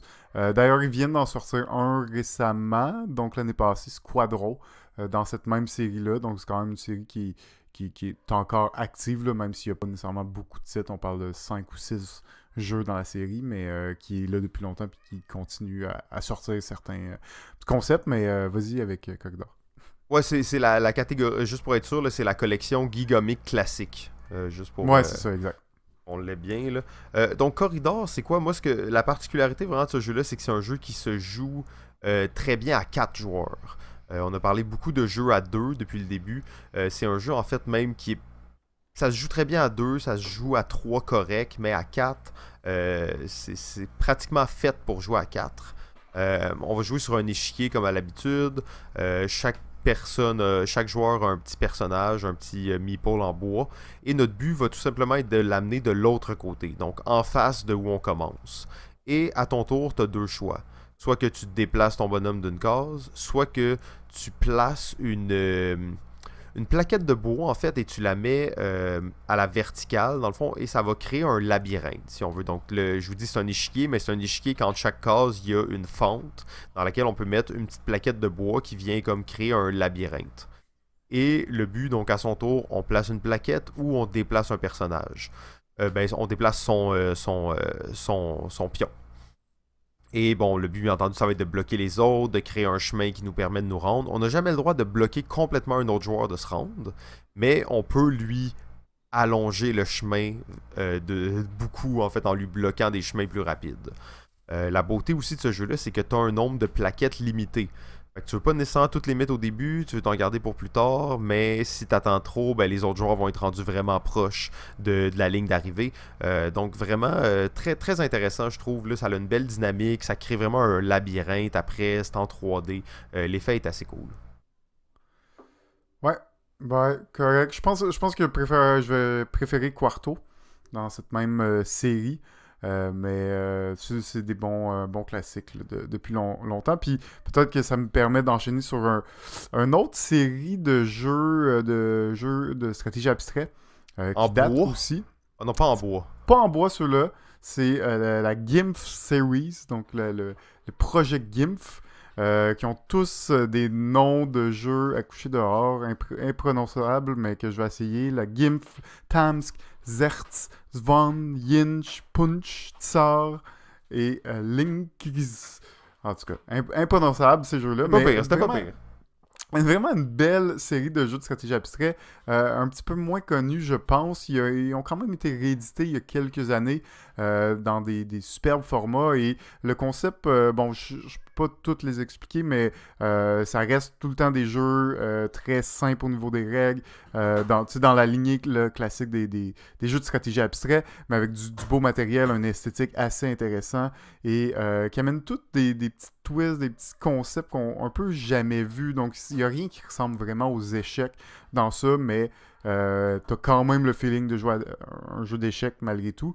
Et bon, c'est une série qui quand même date là, plus des années fin 90, début 2000, mais en 2017, ils ont sorti un nouveau jeu de la série, là, le Lynx, qui se veut un genre pas de ramassis, mais d'un peu de concept qui englobe les concepts des autres jeux.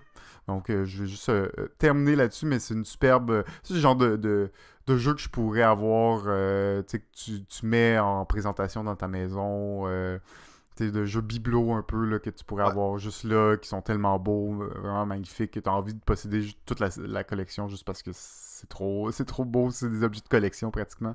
Donc, une belle petite série. Là, pour, t'as amené un point intéressant, puis je pensais à ça tout le long que tu expliquais ça, les jeux bibelots, en fait.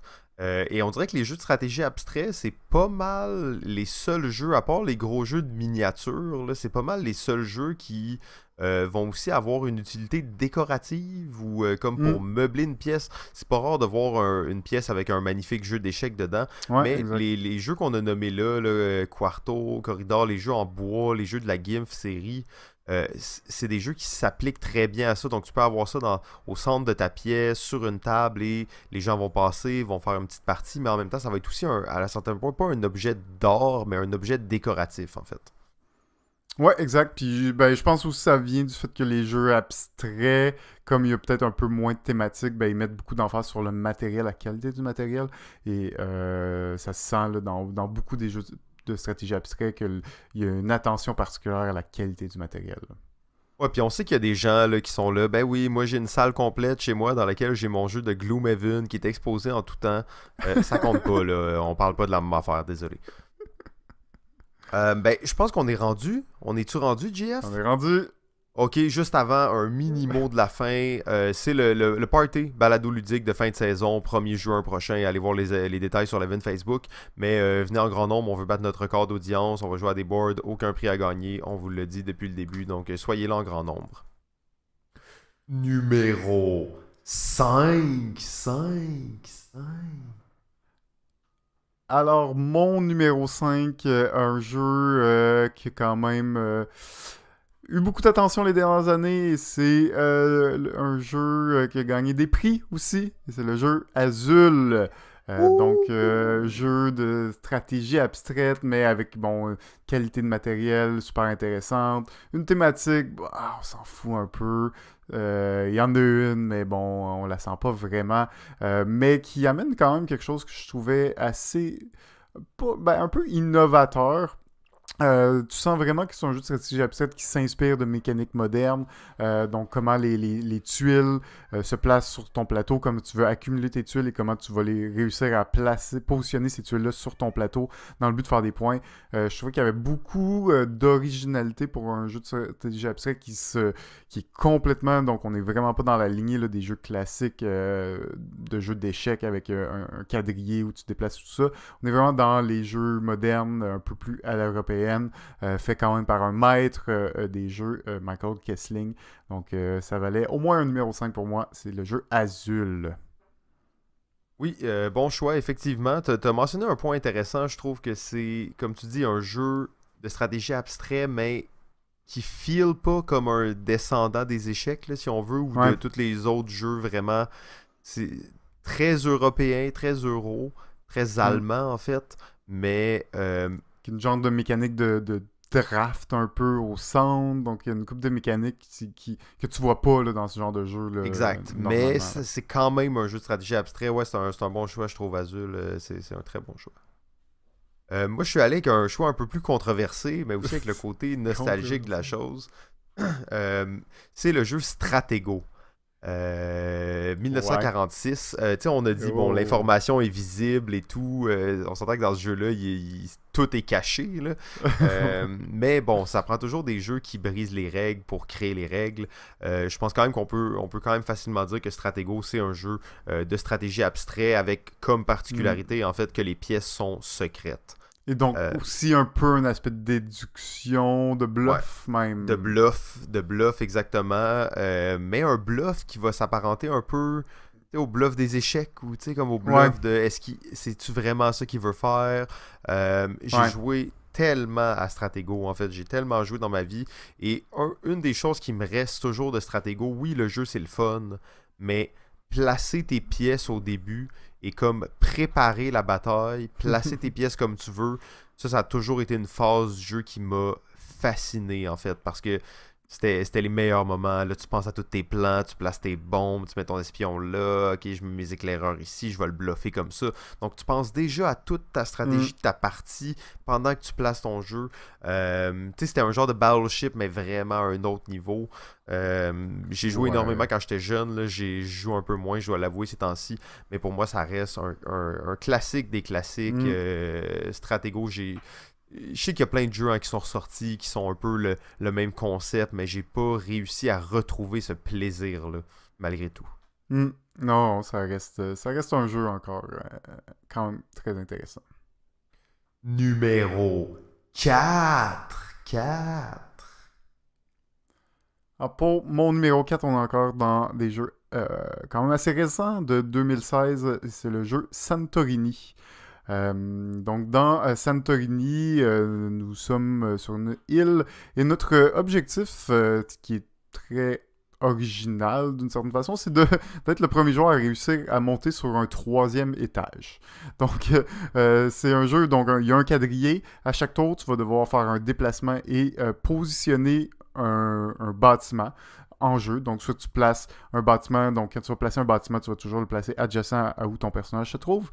Et soit que tu vas le placer sur la terre ferme, ou tu vas placer un bâtiment sur un premier étage pour faire le deuxième, ou sur un deuxième étage pour faire le 3e étage. Par contre, quand tu te déplaces, tu te déplaces toujours d'une case, adjacente ou diagonale, et tu peux monter d'un étage à la fois. Donc évidemment, tu ne peux pas escalader un immeuble pour monter directement au 3e étage. Il va falloir que tu te retrouves sur le premier étage pour monter au 2e, pour finalement gagner la partie en montant sur le 3e étage. Donc je trouve que c'est un concept assez original dans lequel c'est assez abstrait malgré tout. Ton but c'est de monter sur les étages, empêcher l'autre de rester au niveau, s'assurer de ne pas donner des blocs, donc la chance à l'autre joueur de monter sur ces étages-là et donc de te rendre au 3e étage. Mais il y a aussi, sur les bâtiments, il y a une coupole, donc un toit que tu vas pouvoir venir positionner. Donc, si tu vois que l'autre joueur a une case de gagner la partie et que toi, tu es dans le coin, tu peux te déplacer à côté et venir placer un petit toit sur l'immeuble pour être sûr de lui bloquer le chemin. Donc, je trouve que c'est un jeu qui est très beau. On a senti vraiment le désir de l'éditeur de mettre une thématique sur ce jeu qui est malgré tout très, très abstrait, mettre une thématique de divinité grecque et de Grèce, et tu vas jouer dans le fond avec un personnage par partie. Chacun de ces personnages-là va avoir un pouvoir spécifique qui va donner un petit effet tout au long de la partie et qui varie aussi grandement les parties, qui donnent beaucoup de rejouabilité parce que chacun des effets de personnages permet des stratégies différentes, mais aussi de voir contre quel personnage tu vas jouer peut changer aussi ta stratégie. Donc, je trouve qu'il y a une belle rejouabilité à ce niveau-là. C'est un jeu qui peut s'adapter aussi à 4 joueurs en équipe, ou 3 ou à 2 aussi. Donc, un jeu qui a quand même fait son buzz quand il est sorti, si je ne me trompe pas, un Kickstarter à l'époque, que j'apprécie beaucoup. C'est le jeu Santorini. Gros jeu sale, laissez-moi vous le dire. Mais c'est vraiment cool en fait, mais c'est vraiment, surtout à plus qu'un joueur, à plus que 2. Là. Ouais. J'ai joué à 3 tout récemment là, et c'était l'enfer en fait. Hein. Un peu, mais je pense que le mode à 3, c'est pas l'idéal non plus. Quand on parle à 4, on parle en équipe. donc on a vraiment une dynamique quand même assez différente, qui ressemble plus à une dynamique à 2 joueurs, en fait. Là. Ouais, c'est ça, exact. À 3, c'est un peu malsain, là, parce que dans le fond, tu bloques pas l'autre joueur, fait que t'obliges l'autre joueur à bloquer ce joueur-là, fait que c'est tout le temps une espèce de cercle, mais j'adore ce jeu-là, il est magnifique, puis comme tu dis, les personnages avec les pouvoirs, ça c'est vraiment cool, surtout que les personnages ont des gros pouvoirs quand même. Hein. Ouais. C'est des trucs qui changent totalement le jeu pour la plupart, donc ça permet vraiment d'aller ailleurs. Là. Ouais. Mon numéro 4, c'est le jeu Onitama. Onitama sorti en 2014, qu'on va pouvoir comparer à une espèce de jeu d'échecs simplifié avec des cartes. Donc on a nos pions et notre roi si on veut, chacun de notre côté. Et il y a un système de cartes, en fait, tu as 2 cartes. Pour toute la partie, il va y avoir 5 cartes en jeu sur une possibilité de, mettons, je sais pas, 30. Donc au début de la partie, on prend 5 cartes au hasard, et ça, c'est les 5 cartes avec lesquelles on va jouer la partie. Chaque joueur en a 2 devant lui, et il y en a une au centre. À ton tour, et les cartes, c'est quoi? En fait, c'est les mouvements que peuvent faire tes pions. Donc, à ton tour, tu prends une carte qui est devant toi, ça dit, mettons, tu bouges en diagonale de 3 cases. Donc, tu bouges une de tes pièces, n'importe laquelle, en diagonale de 3 cases. Et après, tu prends ta carte, tu la mets au centre, et tu prends celle qui est au centre et tu la mets devant toi. Donc, les 5 cartes vont s'échanger comme ça entre les joueurs, au centre entre les joueurs. Donc, tu peux faire de la rétention de cartes. Tu peux décider, il y a comme une stratégie parce que tu sais que dans 2 tours, l'autre joueur va avoir probablement ces 2 cartes-là devant lui. Donc, tu essaies de penser en anticipation. Le but du jeu étant d'aller, dans le fond, si on veut, manger le roi ennemi ou d'aller s'asseoir sur son petit trône. Très très cool comme jeu, en plus c'est magnifique, ça vient dans une espèce de boîte qui est fait sur le long avec un plateau là, en tapis de souris là, qui se déroule super bien et qui est vraiment bien agréable à manipuler, les cartes sont grosses, les dessins sont beaux. Onitama pour moi c'est vraiment là, un chef-d'œuvre, d'ailleurs il est dans le top 10 des jeux abstraits sur BGG là, et c'est pas pour rien. Oui, et tu sais que ce jeu-là était sorti quelques années plus tôt. Ok. Ouais, sorti quelques années plus tôt, une boîte noire, visuel vraiment moins intéressant, ce jeu n'a pas du tout marché. Et quelques années plus tard, je me rappelle plus s'ils ont fait un Kickstarter pour celui-là, mais ils ressortent repackagé, complètement différent, du matériel magnifique, une belle ergonomie de jeu et ça l'a vraiment pris à ce moment-là.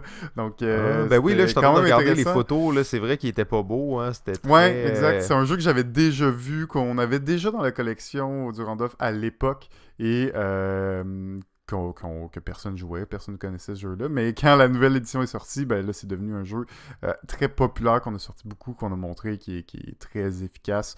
C'est ça qui est le fun. Hein. Là, on parle d'informations ouvertes dans les jeux de stratégie. Ben là, tu sais exactement c'est quoi les 2 types de mouvements que l'autre joueur peut faire avec chacune de ses pièces. Donc, tu peux vraiment anticiper qu'est-ce qu'il va faire parce qu'il y a pas mal juste 2 choix de mouvements. Donc, super concept, rapide, les échecs accélérés un peu.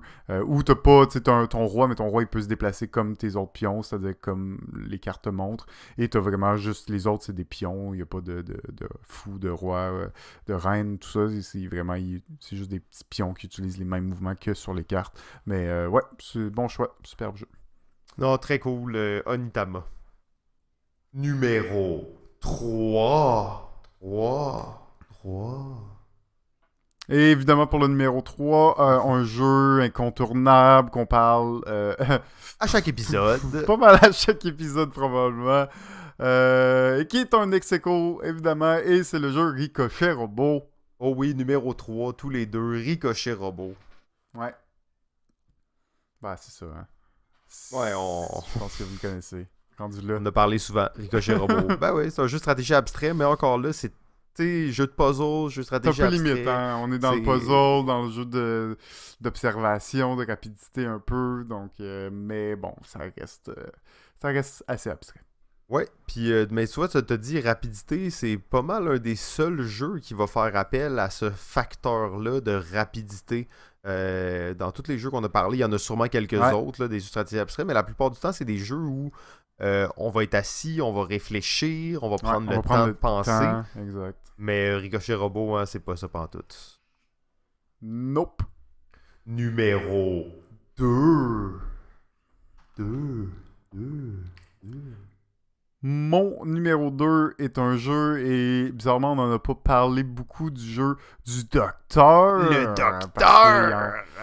Il y en avait quand même quelques-uns dans notre liste qu'on n'a pas mentionné malheureusement. Évidemment, le Docteur grand maître des mathématiques. Et donc maître aussi de jeux abstraits, c'est le jeu Samouraï. Pour moi, qui est en deuxième position. Samouraï est un jeu à plusieurs joueurs dans lequel nous allons avoir de l'information cachée, mais nous allons avoir des pièces derrière notre paravent. Et notre but, ça va être de placer nos pièces sur le plateau dans le but de contrôler des villes, donc des territoires. Les villes, c'est une case. Chacune de nos pièces, c'est des hexagones. Et sur nos pièces, ça va être représenté, soit différents symboles qui vont représenter les symboles des villes qu'on essaie de capturer. Dès qu'une ville va être complètement entourée d'hexagones de joueurs, on va regarder qui a le plus d'influence sur cette ville-là qui correspond au même symbole. Donc, si je me rappelle plus trop des symboles, le riz, donc un symbole de riz, tu vas regarder tous les symboles de riz sur les cases adjacentes et le joueur qui en possède le plus remporte cette ville-là, donc remporte le petit item là, de cette ville. Mais ce qui est intéressant, c'est que j'ai placé un riz là, mais cette tuile-là, elle touche à 2 villes. Donc, ok, oui, elle va me donner l'influence quand la ville du riz va être terminée, mais pas quand l'autre va être terminée. Donc, il y a tout un calcul de où placer nos tuiles. On a toutes exactement les mêmes tuiles, et on va presque toutes les jouer, mais évidemment, on va les piger dans un ordre différent parce qu'on va en avoir que 5 à la fois qu'on va pouvoir jouer. Et donc, ça. Bon, je ne vais pas rentrer dans les détails, un petit peu difficile d'expliquer, mais comme la grosse twist de ce jeu-là, c'est qu'il y a, les villes, il y a 3 symboles particuliers, donc il y a 3 symboles au total. Tu vas les accumuler de façon cachée durant toute la partie. Et à la fin de la partie, il faut que tu aies la majorité sur au moins un des 3 symboles pour pouvoir avoir la chance de gagner la game. C'est-à-dire que si moi j'ai une majorité sur... C'est moi qui ai le plus de blé, ok, cool, j'ai une chance de gagner. L'autre a le plus de Bouddha, l'autre a plus de temple. Le 4e joueur n'a pas de majorité sur aucun de ces symboles-là, il est éliminé, peu importe son nombre de points. Et ensuite, tu vas regarder tes totems, et disons que moi j'ai remporté la majorité sur le blé, donc c'est moi qui avais le plus de blé, pas de blé, pardon, de riz. C'est moi qui avais le plus de riz, je les mets toutes de côté, je vais compter tous mes autres symboles, donc totems que j'ai remportés, et ça, c'est mon nombre de points. Donc, je me suis concentré sur le riz pour être sûr d'avoir la majorité, mais c'est le fun d'avoir la majorité, tu as une chance de gagner, mais après ça, ça vaut 0 points, ça. Il faut que tu comptes tous les autres symboles que tu as été chercher. Donc, il y a quand même à quel point tu pousses pour avoir la majorité. Évidemment, tu peux calculer combien il y en a, combien il y a de chances que tu essaies de te rappeler qui a pris quoi pour essayer de t'assurer d'avoir une majorité, mais aussi essayer de te concentrer à avoir d'autres symboles pour aller vraiment chercher des points. Donc, jeu à thématique japonaise, de samouraï, tout ça. Super intéressant. C'est vraiment, vraiment solide comme jeu. Il y a des petites twists, il y a des petites des petits trucs que je vous parle pas là, qui rajoutent des petits twists au jeu, qui rend ce jeu mais superbe, vraiment serré, vraiment dur, mais un jeu que j'aime beaucoup, un jeu quand même qui date de 1998, le jeu Samouraï.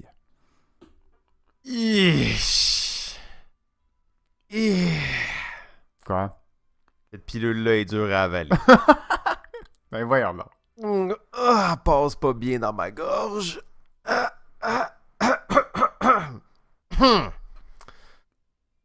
Ouais. Long stretch.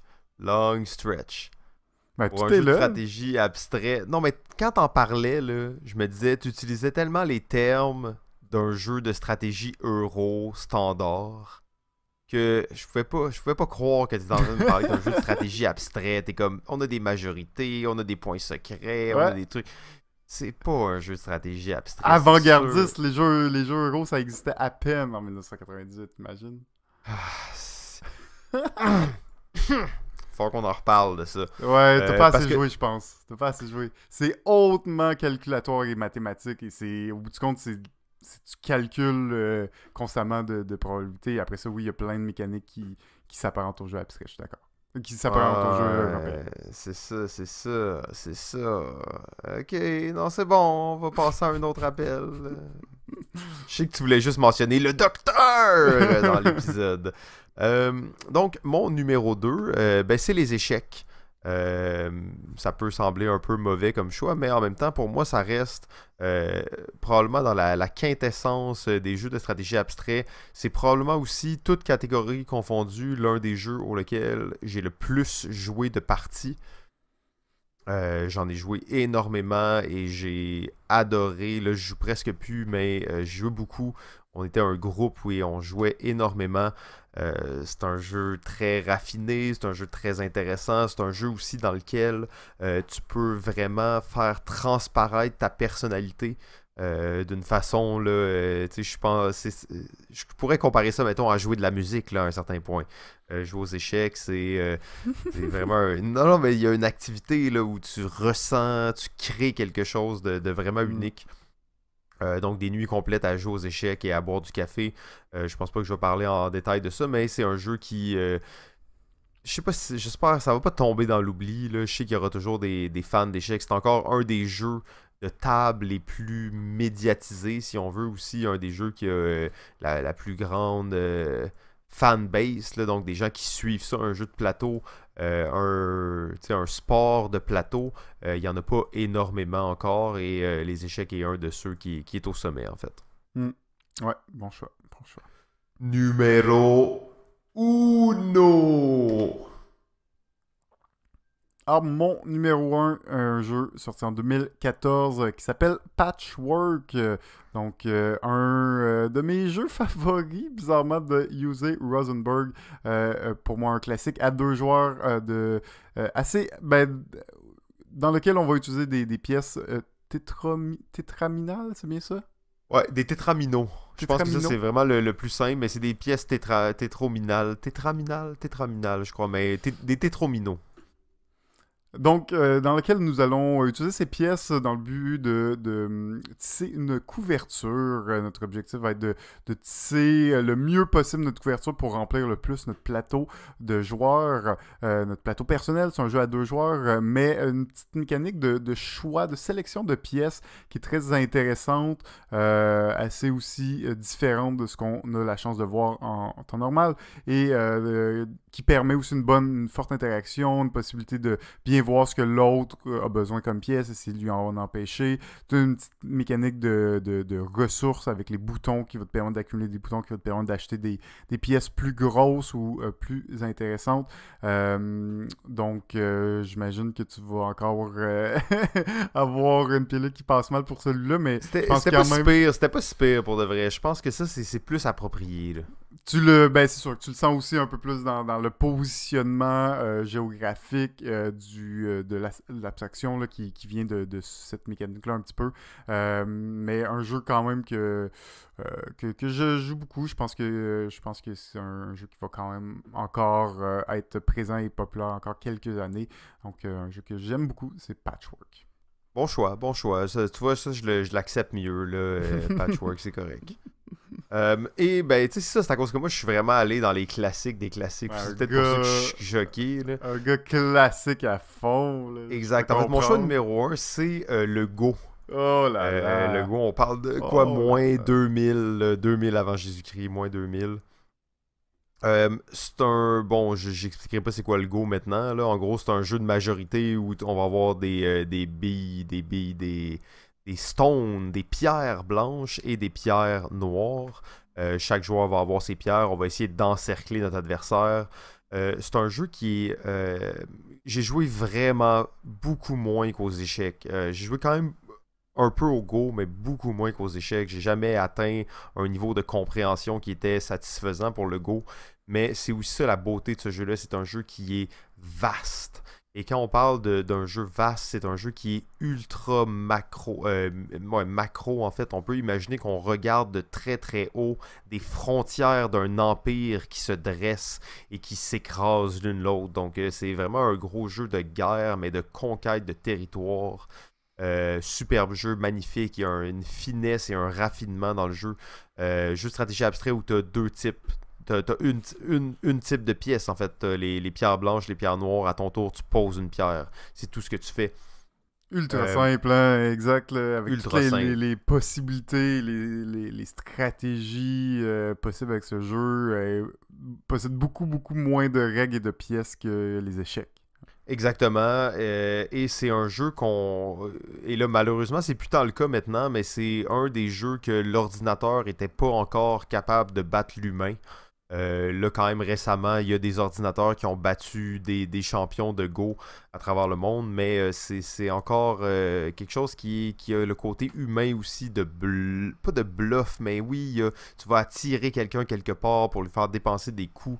D'ailleurs, mini parenthèse là-dessus, il y a un animé japonais qui s'appelle Hikaru no Go.